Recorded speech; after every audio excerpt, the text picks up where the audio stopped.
The epistles. Some people take the epistles and they say basically what you've got to do is the epistles, Pauline epistles, give us what's normative, and that should be taken as normative over the Gospels and Acts. The Gospels and Acts tell us history. And so I've heard one person, for example, in the Sunday school class I was in, saying basically the way you interpret the Bible is Romans is one lens and Galatians is another lens. And so what you've got is Romans and Galatians, and that's how you interpret the whole Bible, through the lenses of Romans and Galatians. And I look at that and I said, you got to be kidding me. Number one, do we privilege certain books over other books like that in the Bible? I thought the whole Bible was the Word of God. And so I take a more canonical approach. You have the whole Scripture. And by the way, when Paul learned it, did he learn what? You start with Genesis, Exodus, Leviticus, and you work your way through the Bible. And that's why at Gordon, for example, we do Old Testament and a New Testament, and one provides the background for the other, and things we don't try to privilege things over. There's an organic unity there, that we want to appreciate the whole and not privilege and say, well, you need to interpret, and these two get special places and things. That's absolutely crazy. So, but I've heard people say this kind of thing, and what I want to say is no, Exodus chapter 20 is in the Old Testament historical narrative, and this is the Ten Commandments. And those Ten Commandments in the history is the normative. The normative and the history are mixed at that point. So you got to be careful about this. We take the epistles more than the Acts and the Gospels approach. It's what they call having a canon in a canon. In other words, you privilege certain books like Romans and Galatians over other books. And different churches actually, the truth is that different churches will do this.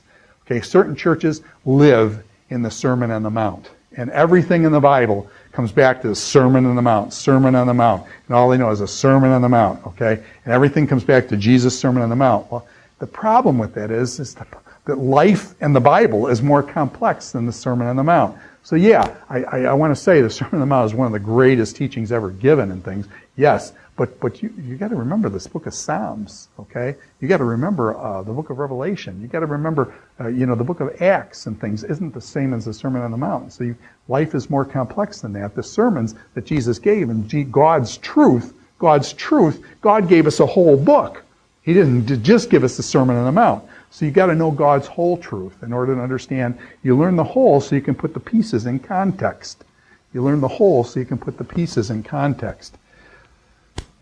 Acts as a historical document, distilling principles from the book of Acts. And this is the approach that I like, is just basically realizing that Acts is giving us the history of the early church, but then distilling principles, universal principles from the book of Acts. So for example, should we pray? The early church prayed and the house was shaken.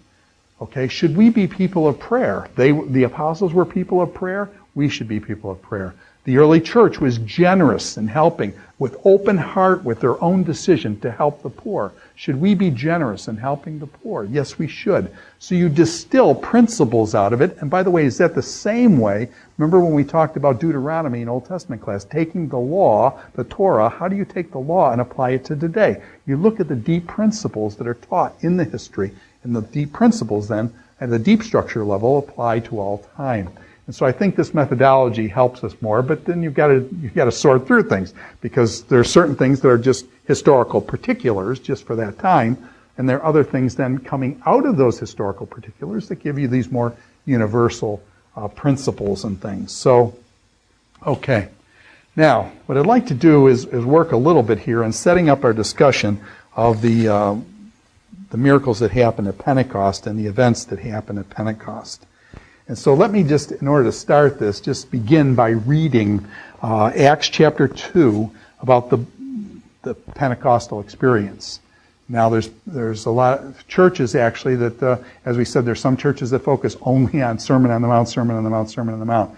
There are other churches that only do the book of Revelation, and they're always talking about prophecy in the future, and is the Antichrist coming before or after the tribulation, or is Christ coming before, in the middle, or after the tribulation period? When does the rapture happen? Are you going to be left behind?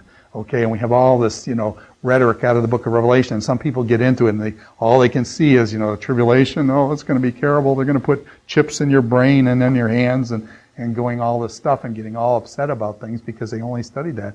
We say, wait, the book of Revelation isn't the Bible. I think we need to study the book of Revelation. And Dr. Mathewson, by the way, on these tape series too, he gave 3 great lectures on the book of Revelation. He's an expert in the apocalyptic literature. So I think, yes, we do need to study the book of Revelation, but we also need to study the book of James. We need to study the book of Romans, but justification by faith, but we also need to study the book of James, Faith without works is dead. Okay? And so what happens is when you get the whole of the canon, this whole book is the Word of God. And to privilege one over the other, you get some problems. But anyways, let me just read Acts chapter 2. And some people focus, I think, inordinately on this chapter, but it says, there were staying in Jerusalem God-fearing Jews from every nation. Why is that? This is the Feast of Pentecost. There were 3 feasts that all Jews were to come to Jerusalem. Passover is around our Easter time when Christ died and raised. Okay, Passover time when the Israelites celebrated the coming out of Egypt across the Red Sea. And the Passover feast, that they were let go, the angel of death passing over, the blood putting over the doorpost, the eating of the matzah, and basically the communal meal there, the Passover meal, Passover lamb being slain and stuff. And so Passover, it's in our Easter time, spring. And then about 50 days later, they have a feast called Pentecost. And this is what this is. Penta means 5, Pentecost, 50 days later. Okay, so you have Passover 50 days later. It's usually in the month of June, that kind of thing, late May, June kind of thing. And then the other feast that's not mentioned here and things is the Feast of Booths, okay, in the fall. That would be in September. The Feast of Booths, when they were to go out and remember the wilderness wandering for 40 years. So they're supposed to go out and live in huts and tents, basically like the Israelites did when their 40 years wilderness wanderings. But this Feast of Pentecost was basically the end of the wheat and barley harvest time. In the spring, Passover would begin the wheat and barley harvest, and Pentecost would end the harvest of the grains. In the fall, you have the harvest of basically your olives and your figs and your grapes and stuff, your fruit in the fall. But in the spring, they harvest the grains, the wheat and barley. And so these feasts coordinated with that as well.